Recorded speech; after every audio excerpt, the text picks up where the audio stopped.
Hi, I'm Faye, and this is my story.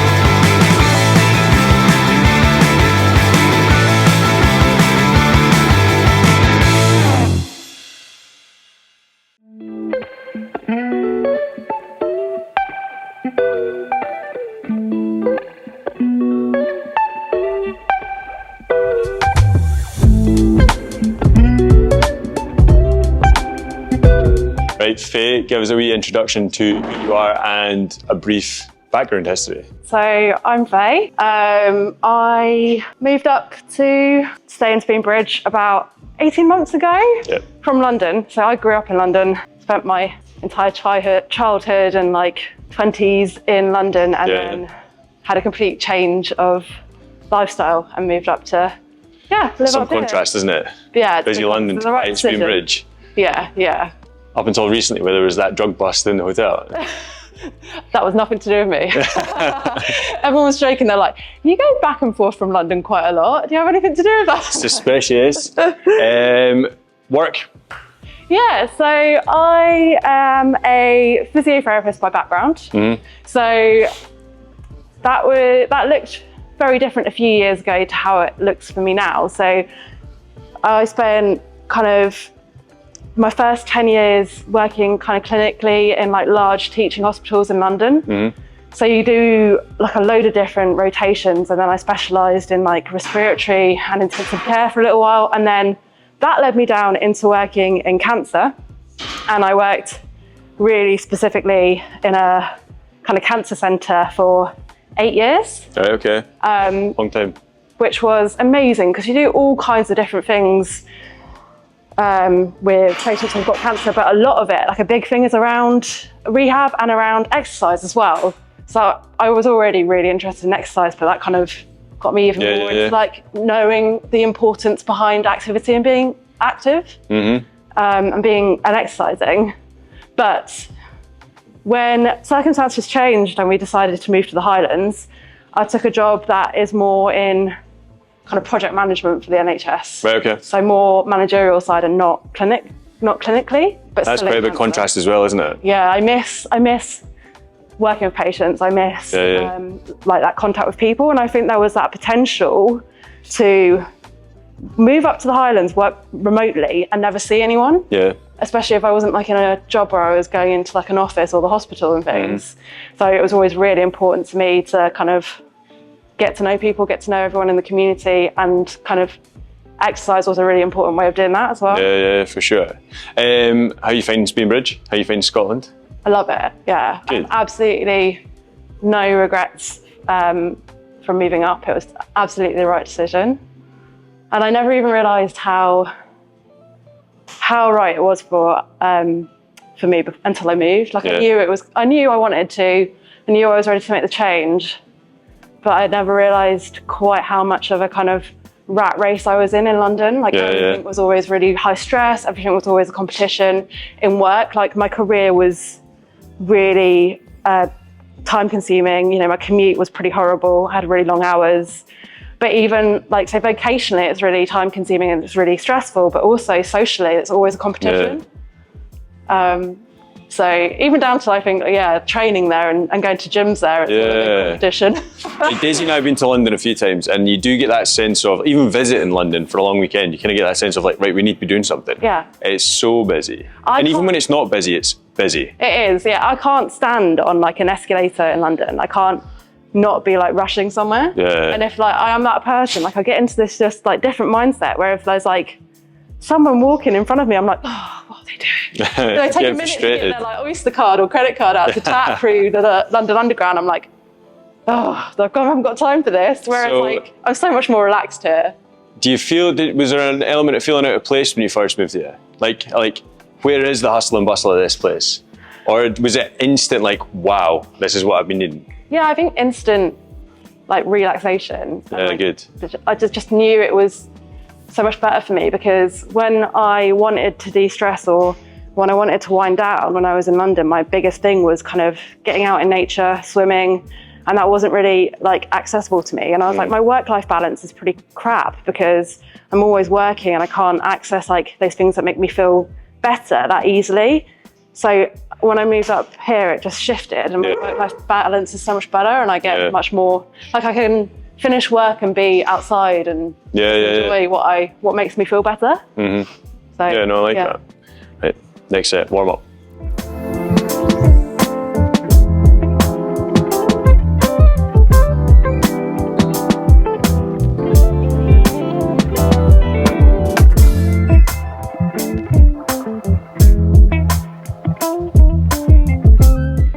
Actually, I have improved like just posture, engagement of the muscles when I touch and go. Yeah, okay.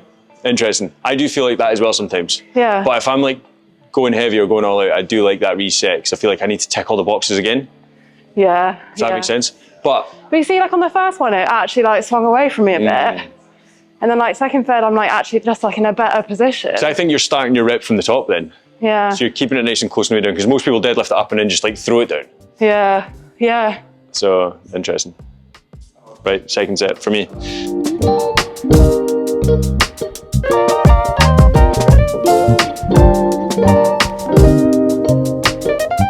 You mentioned about exercise being a big part of people's lives.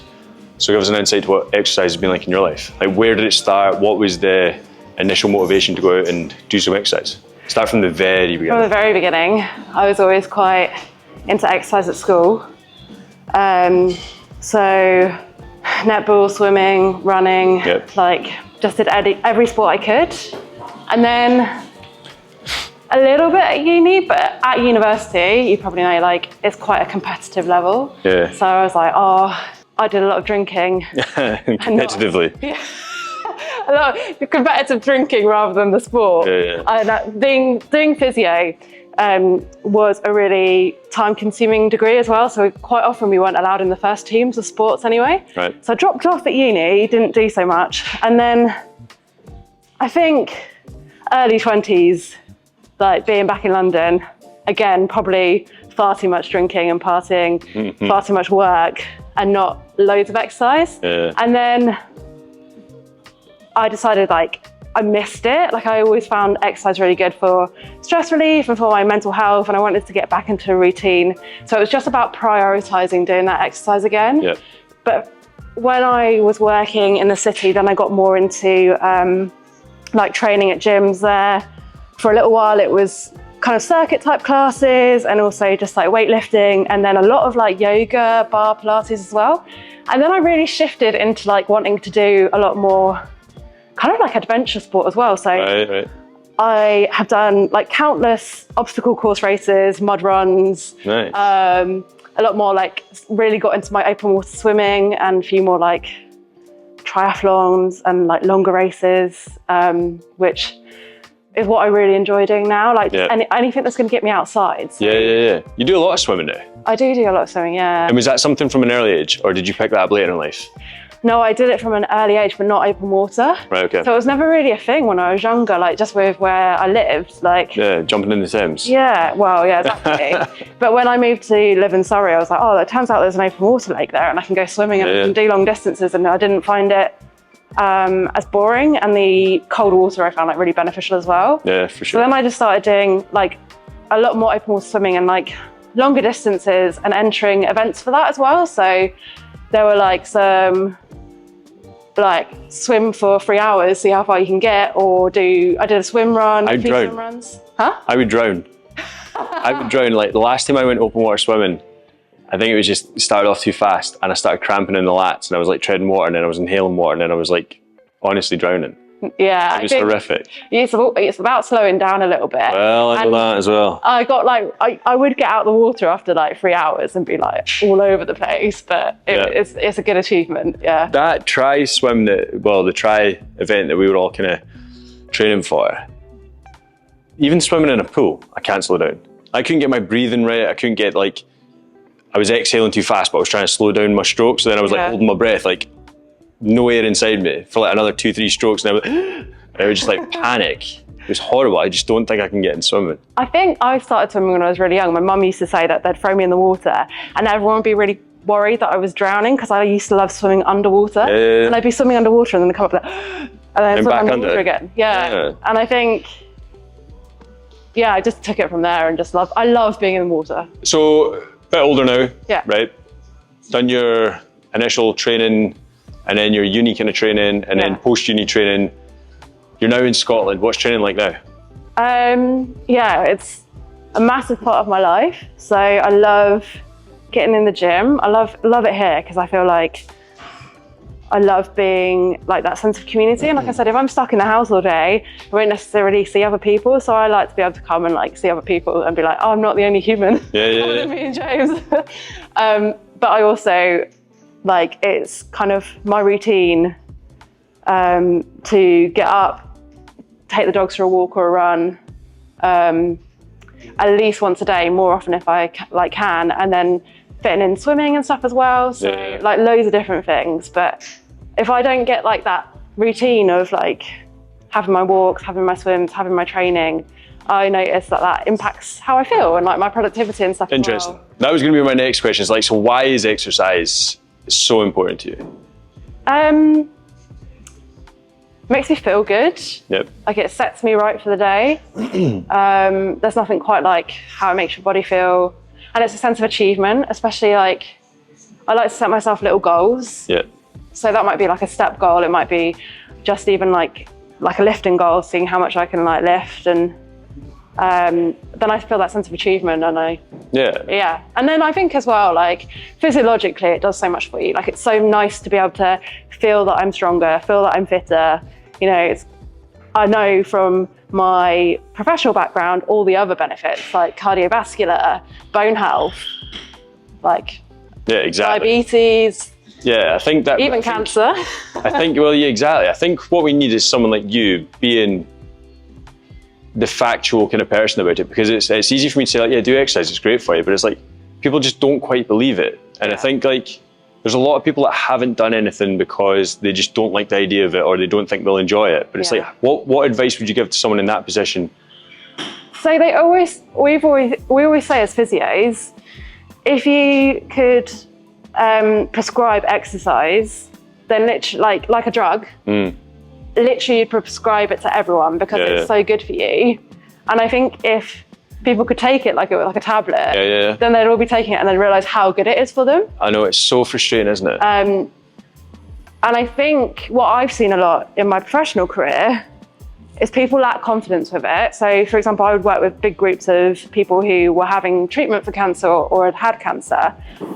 And they would come in and they wouldn't be very sure of themselves. They'd be like, I can't do that, it's going to hurt me, or I don't believe this is going to help. And then quite quickly, once you start doing it, they would see the benefits. It's addictive. And it's about taking back control and having control over something as well. So people who have been unwell or who can't control what's happening in their body, they can control elements of what they do, like physically. Like they can control doing a bit more walking, they can control going to the gym and looking after their health in that way. I think from a cancer or chronic condition perspective, it can help to have that control as well as all the kind of medical benefits as well. That's a really interesting take on things. So I think when people do get diagnosed with a chronic illness or something like cancer, it's like that is out of their control for the most part. I mean, like you might have been able to potentially change things or aspects of your life prior, but you've unfortunately started suffering from this chronic illness or something like cancer.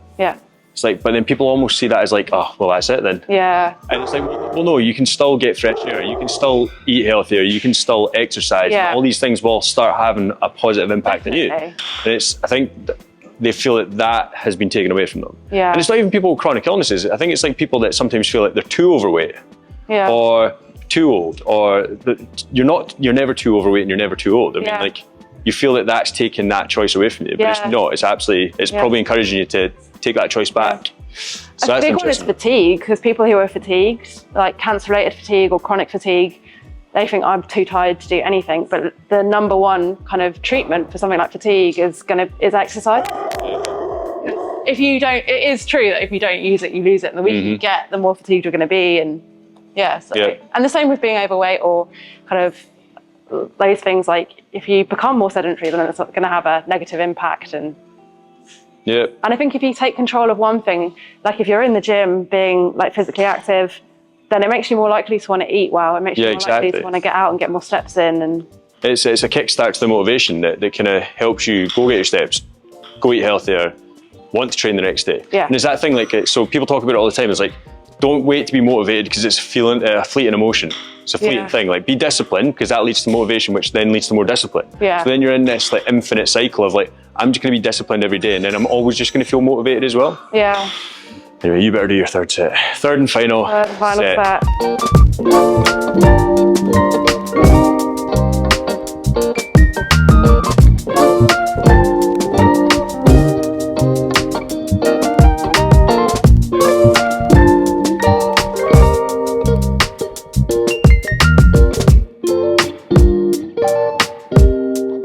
Are there any moments in your life up to now where you've struggled with elements of work or exercise or mental health? Don't need to elaborate on it if you don't want to, but what were the actionable steps that you put in place to kind of break through that tough moment or tough phase? I think exercise has always been part of my coping mechanism. Yep. Sometimes almost like if I'm mentally struggling, I'm like, oh right, there's loads going on mentally. And like, then I physically stress myself out as well, which sometimes I go too far like that way and I do too much. I'm pretty good now at kind of knowing when I need rest as well. So I used to, like, let's say if I was at work and I was really, really stressed and I was going through a lot kind of at home, then sometimes like the last thing I'd need would be like a really hard workout. Learning that as well was important. But I always feel like movement or some kind of exercise makes me feel better, but sometimes I just need to adjust what I'm doing. And because James and I have been having like multiple rounds of IVF, like physically, like what my body can take is limited by that as well. Which I find really hard because I just want to, like I said, my default is push, push, push, push, push. Yeah, almost like a punishment thing. Yeah, probably. Do you think? There was one phase of my life where, this is when James had just had cancer. Like the Saturday, I was signed up to do a 14-kilometre obstacle course race. On the Sunday, I was signed up for a half marathon. And I was at work Monday, Tuesday, Wednesday, Thursday, Friday. I was like, that's too much. Far too much, I need to just like back off. And was that like a last minute plan or was that already pre-booked? No, I pre-planned it. Was that planned pre or post finding out about James' No, post. It was like things where all treatment was finished, but it was like a few months after that. Right. So it was, I think one thing about cancer is it's like the treatment and getting through the treatment, you just head down, focus on it, do it. It's afterwards that you have all the implications of that. It takes, like, that's when it takes time to come to terms with things and when things really start impacting you. For James and for everyone, like for his family and is it almost like a, like, I don't know how to explain it, but like a delayed grief, would you say? Or is it actually dealing with the implications of what James has gone through and what it meant moving forward? Delayed grief, for sure. Having treatment gives you a focus. You just got to get through that treatment. And then when things slow down, that's when you have delayed grief and also a realization that a lot of the side effects or symptoms might be long-standing, or the implications might be long-standing. So not just, it was really interesting to kind of witness that as James's wife myself, because I had seen that in clinical practice, and I'd seen, you know, it might be 12, 18 months down the line after finishing treatment that people were struggling with symptoms still, or like mentally a lot kind of doesn't hit you till later. So then I got to see that for myself, and I felt like that really, that realization hit even more. Interesting. I'm not going to go into too much of this story, but there was a moment during lockdown where someone took unwell, and the way Daisy reacted to it was like very much like what you said. It's like there was obviously a lot of like sadness, stress, concern, like a lot of worry, but it wasn't until things started looking better that Daisy started maybe going down a wee bit too, like downhill a wee bit. From being unable to maybe comprehend what had just happened. And that went on for a good few weeks, months afterwards. Yeah. So it's interesting how like there's a focus, like something's happening, there's a contingency plan, like right, we need to focus on this today, and then tomorrow we'll focus on tomorrow, and then that's it. You get through day by day by day. So it's interesting that you should say that. So that was at your toughest time to date, would you say? One of, yeah. And then what was the way of managing it? Like getting out, being active, and not necessarily working out or going to the gym, but just movement for sure. And then taking a step back and thinking about what was really important to me. So we took some time off. I took some time off work. I focused on like what was really important, what my values were. And that's partly how we ended up in Scotland, because I was like, right, what is important to me? Getting out, movement, being outside, being in nature. Makes me really happy. That's what I need. And I needed to slow down and realize that and like reflect on my values and my priorities. You can't be in that environment when you've gone through something like that, where it's just like reminder of stress, or reminder of like what life was like before. Yeah, and I suppose working in a caring profession, I can't help patients if I've not got anything left to give. Fill your cup first. Yeah, exactly. It's huge, and I've worked with a few nurses here in the Belford, and like they're very selfless people, because they're looking after others, then looking after their peers, then looking after their partners, then looking after their kids, and they get to bed and they're like, I still feel the same way, I still look the same way, I'm not doing that thing for myself. And it's like, well, fill your cup first. Yeah. And make sure that you're a little bit selfish to be more selfless. So, it's interesting. Right, definitely. That's it.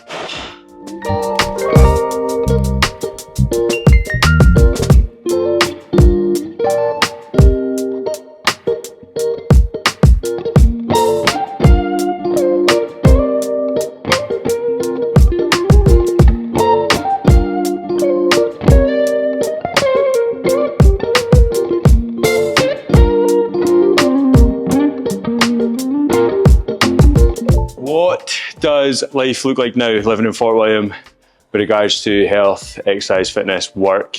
Much better. I think I'm at a really good place with my physical health. I'm at a really good place with like my mental health.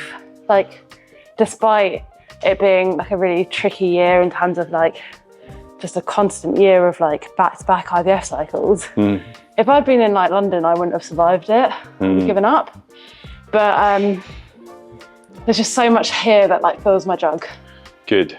Exercise, nature, everything. The people. Yeah, don't forget the people. Yeah. No, that's good. That's interesting. And what about work? How's work going now that you're living in Scotland? Like, you are still traveling a lot to London, aren't you? Yeah. It's not all IVF treatment, is it? No, I still travel down to work probably every 2 to 3 weeks, which is exhausting because it's a 6 a.m., 7 a.m. flight. So getting up at like 3 and then to Inverness. Yeah, to Inverness and then flying down. And then there was one day I decided to go there and back in one day, and I'm not going to do that again. So I usually try and have like one stop overnight. And annoying. So what I find really interesting about doing that is it's nice to be in the office. This side of the travel doesn't bother me at all. But as soon as I get to London and I'm like flooded with people and I have to deal with like the London commute, like that's the worst bit. And getting home, like I go and stay with my parents, so getting back to theirs after a day in the office is the worst bit. And then I get home and I like, as soon as I land in Inverness, I'm like, yeah, okay. It's nice. Yeah. So it's definitely appreciated, like coming back and having what you've got in it. Yeah. Yeah, nice. I think initially I said that I would do the job that I'm in at the moment for a year, and it was 1 year fixed term contract anyway. And I was like, that will be like a really nice transition. And then they keep extending my contract. Okay. Is that bad though? No, it's good. It's a really interesting job. It's good money. But eventually I see myself working locally. Okay, have you shopped about? Yes and no. Okay. Yeah, nice. And with regards to exercise, obviously you've done High Rocks here. Yeah. Here as in like with Tough Cookie Fitness. We did Battle Against Cancer. Yeah. You and James done your try. You've done the local try. You've done a triathlon yourselves. Was that Aviemore? Yeah. What else? What's in store for the rest of the year? So I'm thinking about trying to do like a big challenge next year. Okay, talk me through, or do you want to keep it quiet? No, I haven't fully decided. I Right. can't decide if I want to do like some kind of adventure race or if I'm going to throw myself into doing like an ultra marathon or something. Okay, interesting. Yeah. And as a personal challenge for yourself? Yeah. Yeah, I think I like to have goals to work towards, and I like that physical challenge, because I think when you start to get into endurance events, it's as much a mental game as it is a physical game. Mm-hmm. And I like to be able to challenge myself physically and mentally. And I know as well, I'm never going to be like a really speedy runner, or like I'm not speedy in anything I do. Yeah, that's fair. But I'm a little bit of a Duracell bunny, and I can just keep going. But it's interesting because you're a completely different person to Jim Hamilton. You've only just met Jim. Yeah. And he said the exact same thing in his chat, where it was like, he's not trying to be fast. He's setting the personal challenge of like, I just want to do it. And if I can do it without walking, like it's just like setting himself, like it's his own personal race at that point, even though there's 300 he's turn up for the same thing. It's taken me a long time to learn that though. Yep. Because I think probably, again, from constant competition in earlier life, like being in London, being at competitive schools, universities, competitive siblings, it should be a race. Like in the past, I've been doing stuff that should be a race for myself, but I get really competitive. Yeah. And I don't want to be slow.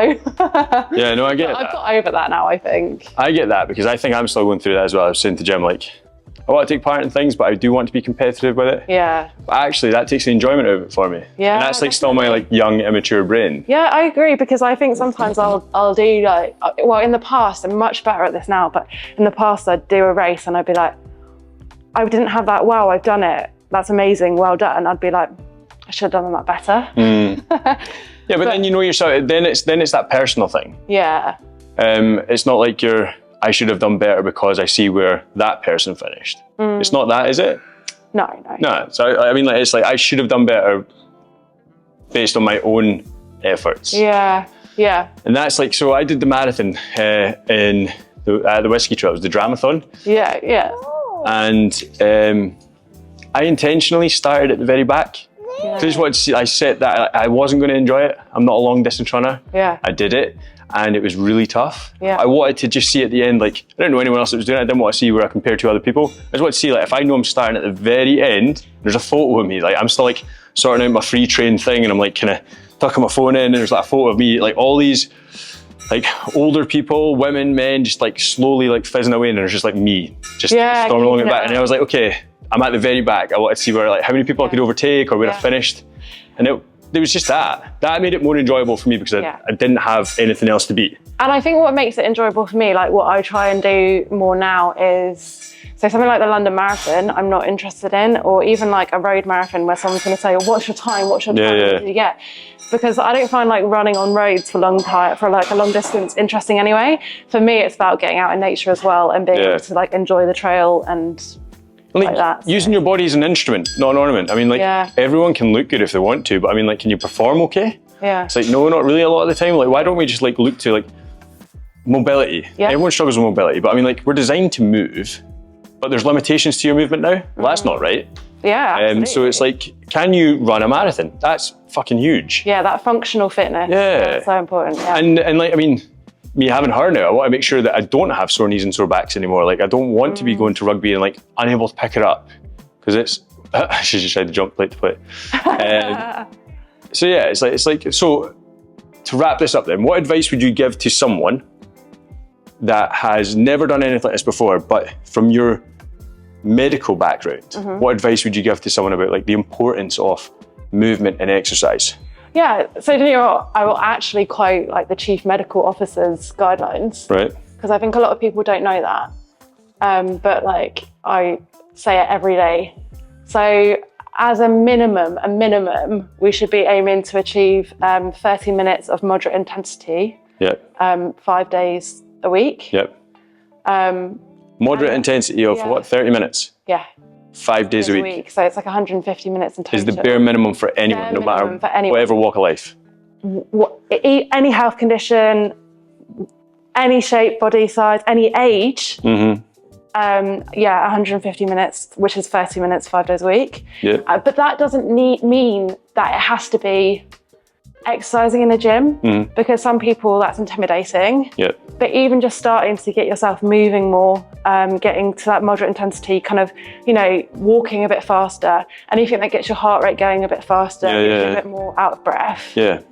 That counts towards that 30 minutes. And if we can aim for that to begin with and build on it, then that's going to have so many health benefits.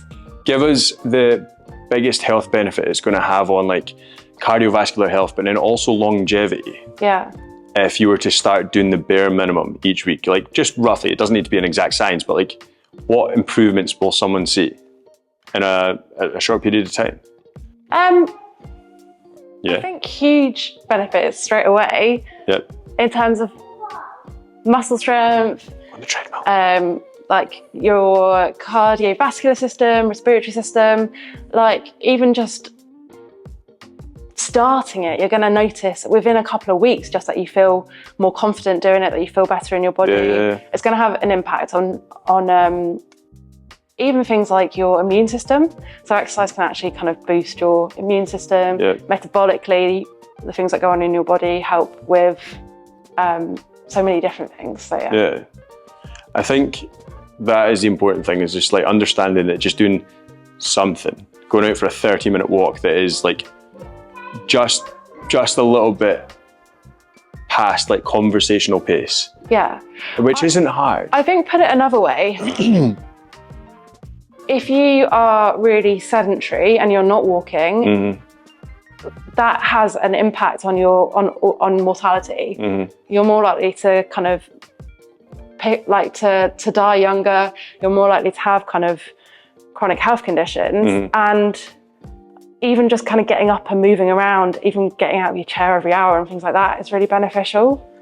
There's a huge correlation between having a sedentary lifestyle and health. What age you die at, kind of, and what illnesses you tend to suffer from, and how often you're ill.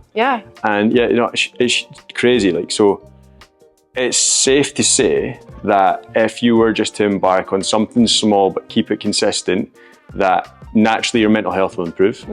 Your cardiovascular health is going to improve. Your overall health is just going to improve. The way you look will improve. Like the way you function will improve. Your motivation will improve. So where does your journey go from here? Whoa. Your life journey. My life journey. Wow. It's a deep question. Exercise is always going to be a massive part of my life, I hope. I'm trying to get out into the mountains a lot more. And just enjoy like living here, definitely. So yeah, I think I'm really excited. But let's see what happens. Exercise will always be a part of your life. Oh, massively, yeah. Okay, so what last bit of advice would you give anyone that's watching this that is, I don't know, what advice would you give anyone watching this? I think, I know I talked about all the like things that I've done, and like obviously for me exercise is so important and I do quite a lot, but I think even just getting out, walking, starting to increase your physical activity, starting small and gradually progressing, that's my biggest piece of advice. And finding something that you can be consistent with as well. Because when you start, let's say you start walking for the health benefits, soon you'll just be doing it because you enjoy it, you love it. And then it becomes part of your lifestyle as well. So a lot of the time, if I'm like socializing with friends, I want to be doing something physical. I want to be going for a walk, I want to be going for a swim, and it just becomes part of your lifestyle. It's making sure that you're part of that network as well. So it does make it a little bit easier to pick up the phone, hey, go for a walk, swim, cycle, whatever. Surround yourself with the right people as well, that helps. Yeah, for sure. People who inspire you to do those things, No, I like it. Oh, fucking dope. Right, thank you very much. Thanks. A good chat.